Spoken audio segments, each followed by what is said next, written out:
Birds are sweet, they're sweet like honey. I eat them up by the spoonful, honey. I cash them out like it's cold hard money. Honey, honey. Alright, 3, 2. Hey. Welcome to Deli TV. This is our first time interviewing. I am very excited for this one. Please introduce yourself. My name is Kalen. Hey, Kalen. I have a band under my name and Death by Piano as well. Woo! There you go. So, are you ready for the rites of spring? I'm so ready. Good. I'm glad. Why did you start writing music in general?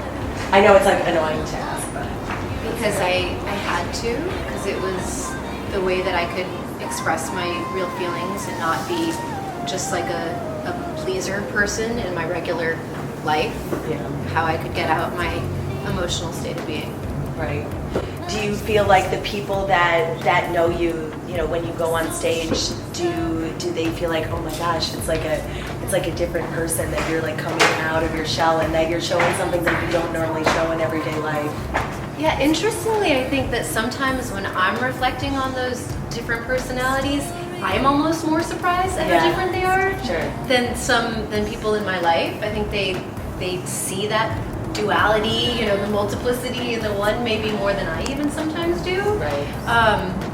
But yes, as Sarah was speaking to, it's not one and the same. It's Right. like it's a wonderful release for a part of us that sort of lives underneath the current much of the time. Right, I know, and that duality in general is a lot of what we talk about when we talk about what the rites of spring really mean, right? When you think of spring, you think of a blooming, right? You think of this like, you know, like a new moment, but also you think of fertility, new life, all that kind of stuff. But also becoming an individual. It's that duality that we feel every day as a woman, but also as a human being. And I think that's very, very important. Do you have any music in general that you think really speaks to that duality that you talk of? Well, to hearken to your first point just about the blooming of spring, I mean that, like, I'm somebody who is forever addicted to the seasons. Yeah. Because of the magic of spring.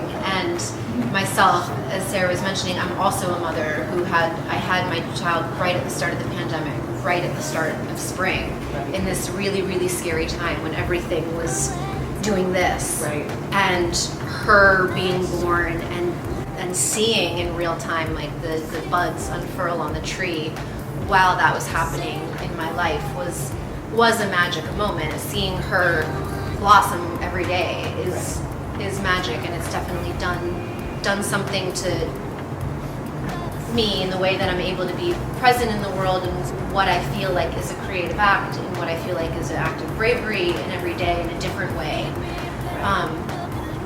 In terms of, can you repeat the second part of the question? I think I was just talking out of my ass. You were asking before about like what feels great. Yes, exactly. No, because you want to know why, you know, this whole festival is all about strength, right? And strong people don't stunt strong people. Only ignorant people stunt the brave. And I feel like, in general, coming up here on stage, having a child, or deciding not to have a child, all of that is about strength, and all of that is about choosing. So, do you feel comfortable in your duality, or does it become uncomfortable sometimes? Do you pick and choose?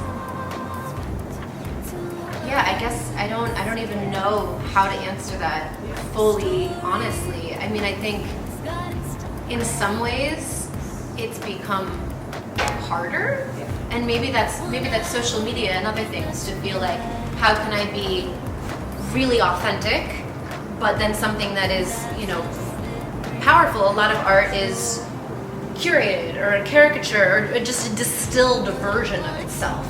So how can that be in its most authentic form? And that feels harder and harder to do, and yet it feels more important to do than ever. And I I've never lost the thread of wanting to do this. Like I performed pregnant as fuck. Yes! Dude, that's like a rule! And I love Wait, really? it. Why was I not invited, my dude? I felt really, I mean, sometimes during rehearsals, I was like, I'm gonna pass out now. Yeah, But right. like on stage, there's this other energy, and I was like, damn, she's with me. Like I'm gonna be able to tell her about this. Like Right. she helped me with that performance, and then I never stopped. And like I have to keep doing it, and I think that maybe therein lies the bravery. I mean, I don't think I come to the stage to try to make people feel uncomfortable. Maybe the whole process is just making myself feel uncomfortable. Yeah, exactly. Yeah, perfect. I think that's really beautiful. I love that. I love that. Cool. So what can we expect on stage? Tell me. So I'm gonna have my sort of new full band on Yes. stage for this festival, which I'm so psyched about because all the players are just sick. Yeah. And it feels like a real privilege to Yeah. play with them.